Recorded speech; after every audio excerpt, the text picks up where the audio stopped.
तो चलिए गोता लगाते हैं 2025 की एक बिल्कुल नई हॉरर फिल्म 852 फॉरेस्ट रोड की अंधेरी दुनिया में। अगर कोई ऐसी डरावनी कहानी की तलाश में है जो जहन में बस जाए तो बने रहिए, क्योंकि हम इस फिल्म के हर एक राज की परतें खोलने वाले हैं। कहानी की शुरुआत होती है एक परिवार से जो अपने नए घर में अजीब और डरावनी घटनाओं से परेशान है। उन्हें बहुत जल्द ये एहसास हो जाता है कि वे उस घर में अकेले नहीं हैं। एक बदला लेने वाली आत्मा उन्हें अपना निशाना बना रही है। तो इस आतंक को खत्म करने का रास्ता क्या है? उस आत्मा के पुराने घर को ढूंढो और उसे हमेशा के लिए शांत कर दो। सुनने में तो ये एक सीधी सादी घोस्ट हंटिंग स्टोरी लगती है ना? खैर, जरा फिर से सोचिए। यहीं पर यह कहानी एक ऐसा जबरदस्त मोड़ लेती है जिसके बारे में किसी ने सोचा भी नहीं होगा। चलिए इस फिल्म की गहराइयों में उतरते हैं और देखते हैं कि ये कितनी उलझी हुई और कितनी भयानक हो जाती है। तो मिलिए चक, उसकी पत्नी मारिया और बहन इजी से, जो एशलैंड फॉल्स के इस शांत से शहर में एक नई जिंदगी शुरू करने आए हैं। उन्हें एक शानदार घर बहुत ही अच्छी कीमत पर मिल जाता है। मतलब एक ऐसी डील जो सच होने के लिए कुछ ज्यादा ही अच्छी लगती है। अब गड़बड़ का पहला इशारा मिलता है एक तस्वीर से। चक अपने नए लिविंग रूम की एक फोटो लेता है, लेकिन बाद में जब उसे देखता है तो तस्वीर में रहस्यमय तरीके से एक शॉटगन आ गई है। ये बस एक शुरुआत है, आने वाले बुरे सपने की एक हल्की सी आहट। फिर मारिया का एक पुराना पुतला है, मार्था, जो कह सकते हैं कि अपनी मर्जी से चलने लगता है। एक रात वो खुद ब खुद स्टूडियो से निकलकर सामने के लॉन में पहुंच जाता है, जो घर में पहले से मौजूद बेचैनी को और भी बढ़ा देता है। और फिर संगीत की बारी आती है। चक की एक नौसिखिया पियानो स्टूडेंट है ओलिविया, जो अचानक एक माहिर संगीतकार की तरह बजाने लगती है। और उसका राज? उसका कहना था कि कमरे में कोई और औरत थी जो पियानो बजा रही थी। तो ये सारी परेशान करने वाली घटनाएं चक को एक सीक्रेट मीटिंग तक ले जाती हैं, जिसका नाम है फ्रेंड्स ऑफ गार्डनिंग। लेकिन यकीन मानिए, वहां फूलों पर बात नहीं होती।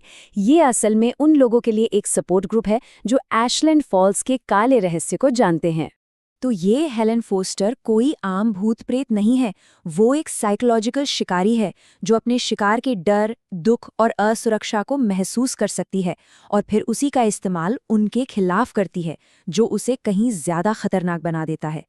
हेलन का गुस्सा किसी टूटे हुए दिल से नहीं, बल्कि एक टूटे हुए समाज से पैदा हुआ था। जब उसने मदद के लिए गुहार लगाई तो पूरे शहर ने उसे नजरअंदाज कर दिया। अब दशकों बाद वो सब उसकी नाराजगी की कीमत चुका रहे हैं। फ्रेंड्स ऑफ गार्डनिंग के पास एक ही थ्योरी है, एक हताश करने वाली थ्योरी। हेलन के घर को ढूंढो, उसे खत्म करो और उसकी आत्मा को शांत करो। ये उस परिवार का एकमात्र मौका है, जिंदा रहने की उनकी आखिरी उम्मीद। अब परिवार उस खोए हुए पते की तलाश में जुट जाता है, लेकिन जैसे जैसे वो सच्चाई के करीब आते हैं, घर में आतंक और भी ज्यादा बढ़ने लगता है। मारिया पर किसी साये के कब्जे के लक्षण दिखने लगते हैं और समय तेजी से हाथ से निकलता जा रहा है।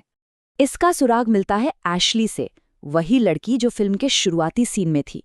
शहर ने अपने पापों को छुपाने की पूरी कोशिश की, लेकिन वो एक निशान छोड़ गए, एक ऐसी गलती जो उनके पतन का कारण बनने वाली थी। और इस पहेली को सुलझाता है इजी का दोस्त ल्यूक। शहर ने सड़कों के नाम तो बदल दिए, लेकिन वो पावर ग्रिड का नक्शा बदलना भूल गए। पुरानी बिजली की लाइनों का पीछा करके वो उस सड़क को ढूंढ निकालते हैं जिसे जमाना भुला चुका था, और साथ ही 825 फॉरेस्ट रोड का पता भी। तो चक और इजी जंगल में जाते हैं उस भूली हुई सड़क का पीछा करते हुए, और आखिरकार उन्हें एक पुराना जर्जर घर मिल ही जाता है। उन्हें लगता है बस काम हो गया, रहस्य सुलझ गया, लेकिन वो इससे ज्यादा गलत नहीं हो सकते थे। अंदर उन्हें एक पुराना खत मिलता है। उन्हें लगता है कि यही वो आखिरी सुराग है जिसकी उन्हें तलाश थी, वो सबूत जो सब कुछ साबित कर देगा। लेकिन कभी कभी सच्चाई वो नहीं होती जो हम चाहते हैं। लेकिन जैसे ही वो खत पढ़ते हैं, सब कुछ बदल जाता है। ये खत हेलेन के घर से भेजा गया था। ये उसका घर नहीं था, वो पूरी तरह से गलत घर में है। और तभी असली भयानक सच सामने आता है। वो कभी भी सेफ नहीं थे। 15 रोज लेन, जिस घर में वो रह रहे हैं, वही हेलन फॉस्टर का असली घर है। आत्मा तो शुरू से ही उनके साथ खेल रही थी, उन्हें एक झूठी खोज पर भेज रही थी, जबकि वो हर समय वहीं थी, इंतजार कर रही थी। और इसका नतीजा फौरन और जानलेवा होता है। हेलेन, जो अब पूरी तरह से मारिया के शरीर पर कब्जा कर चुकी है, घर पर बचे हुए लोगों पर अपना कहर बरपाती है। और चक और इजी, वो तंग करने वालों के घर में फंस गए हैं। एक अंधेरी ताकत उन्हें निगल लेती है। लेकिन 825 फॉरेस्ट रोड सिर्फ डराने वाली कहानी नहीं है। ये उससे कहीं ज्यादा गहरी कहानी है। ये न केवल अलौकिक भूतों की पड़ताल करती है, बल्कि उन भूतों की भी जिन्हें हम एक समाज के रूप में खुद बनाते हैं। हेलेन का भूत असल में एशलैंड फॉल्स के सामूहिक अपराध और अनसुलझे दर्द का एक जीता जागता सबूत है। वो लोगों के व्यक्तिगत संघर्षों से अपनी ताकत खींचती है और ये दिखाती है कि कैसे दबा हुआ दर्द सतह के ठीक नीचे सड़ता रहता है, जो समय के साथ और भी मजबूत होता जाता है। और आखिर में ये फिल्म हमें एक बहुत ही परेशान करने वाले सवाल के साथ छोड़ जाती है। ये एक ऐसा सवाल है जो सिर्फ स्क्रीन पर मौजूद भूतों के बारे में नहीं, बल्कि शायद हमारे अंदर मौजूद राक्षसों के बारे में भी है।